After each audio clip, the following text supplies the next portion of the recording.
what you didn't say was I was Greg's brother's vocation director, Father Will Prospero. I was his vocation director, formation director, spiritual director, but most of all, he was a good friend. And so he's a great person, great family. And on the table over there, we also have a Stations of the Cross booklet that Father Will had written. Actually, he wrote it, and I used it on a radio show. And somebody asked me, you ought to get those written. Those are really good. You ought to get that published, in book form. So I got his permission when he was dying of cancer to have that done. And so it's a very special book that we have over there as well.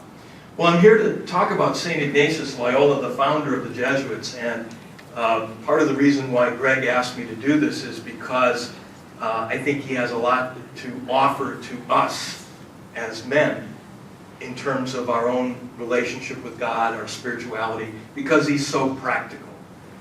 And he was born just around the year that Columbus came over the Atlantic, so 1492.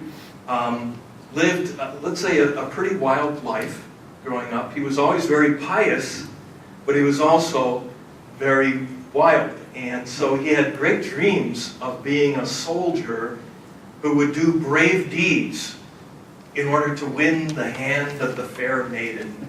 That was his goal. And there is some historical evidence that he fathered a child.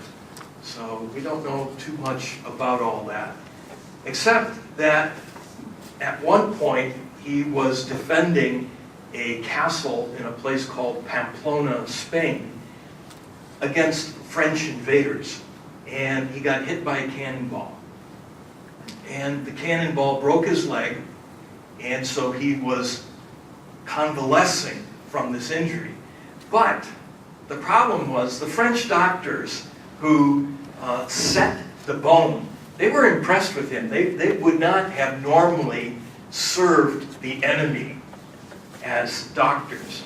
But because of his bravery, he so impressed them that they cared for him and set his leg. But the problem was they didn't set it well.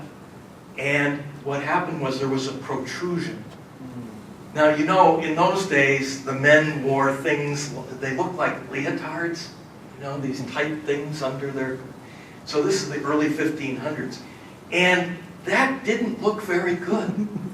And he thought, the women are not going to like me with this bone sticking out of my knee. So then he had the Spanish doctors saw it off. And this is before the age of anesthetics, maybe he had something a little stronger than wine and something to bite down on, but they sawed it off. And he almost died from this operation. And as he was then laid up for weeks and months in the family castle in Loyola, Spain, he was lying there day after day. There's no television, obviously, no internet, no device to pull out and amuse himself, no video games to play. He was bored. And so he says, do we have anything here in this castle to read? And what he wanted were the equivalent of novels, basically telling the story of brave knights who did great deeds and won the hand of the fair maiden. That's what he wanted. But they said, well, all we have is the lives of the saints and the life of Christ. And you can just see this very worldly guy kind of rolling his eyes thinking, well, look, I'm so bored, I'll read anything. So he started reading these lives of the saints. And this is where he first began to notice what you might call interior moods, or he called them spirits. Interior spirits. And he developed what's come to be known as the discernment of spirits. So what did he notice? He noticed that when he would read about the saints, he would have a reaction that was very exciting. And he would begin thinking, well, I'd like to do what St. Francis did. Or I'd like to do what St. Dominic did. And then he would sit back and imagine that. And it would leave him with a feeling of peace. Then, tired of reading and imagining being a saint, he would go back to his old dreams and begin fantasizing about being a brave knight winning the hand of the fair maiden. And he would imagine that for a while. And what he noticed is, after he had spent time imagining that, he didn't feel the same kind of deep inner peace, but instead it left him feeling dry and empty. And he then concluded, certain thoughts left him feeling what you might say desolate, and other thoughts left him feeling consoled. And this was the beginning of what he would call discernment of spirits.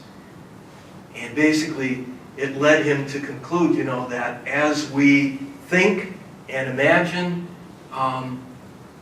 there's a spirit, a good spirit leading us closer to God, and you might say another spirit leading us away from God. So this was the beginning of what he called discernment of spirits. The other thing that happened, and I think you know this, that we guys tend to be a little competitive. Okay? Well, he began applying that to his spiritual fantasies. So he would imagine, well, St. Francis did that. I can do that. In fact, I'll do it even better. He got into kind of a holy competition, thinking, I'm going to be a saint like them, but I'll be an even greater saint. So you see his vanity, his pride was still very much at work in him. And he needed to be humbled. So time goes on, and basically what he concludes is God was calling him to a different kind of life than he had originally imagined. God was calling him to be like Francis and Dominic and these other saints. Now, one thing I'd like to point out to you, notice what led to this conversion. Spiritual reading. Now, a lot of times when we think about prayer, we think of, sitting somewhere or being on our knees and praying a rosary, reciting prayers, or else we imagine going to adoration maybe and sitting there quietly. And we don't think of spiritual reading necessarily. What do I mean by that? Reading a good book that inspires us to be like the saints. It could be a life of a saint. It could be a biography. Or it could be something else that basically nourishes us spiritually. We tend to not think of that as prayer. And yet, if St. Ignatius had not been doing that spiritual reading, he would not have experienced a conversion. So, often people will talk about prayer as listening. And obviously we know that doesn't mean you're going to be hearing voices, right? But you're paying attention to your interior movements, moods, spirits. But how do we listen?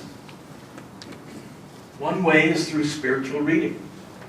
As you're reading something, the Holy Spirit is speaking to you through what you're reading, inspiring you. So, if you find it maybe a little difficult to pray, to have a regular spiritual life or prayer life, I highly recommend finding good spiritual books. And nowadays, there are so many biographies about saints that are out there. Good biographies. Not schmaltzy ones, but really good ones, because St. John Paul canonized more people than any other pope in history. Pope Francis is, I think, in competition with him right now. We have a lot of saints from the last century or so, almost contemporaries of us, and their stories are quite inspiring. So, if you're looking for a way of having a regular prayer life, I highly recommend taking 15 minutes a day, doing spiritual reading, and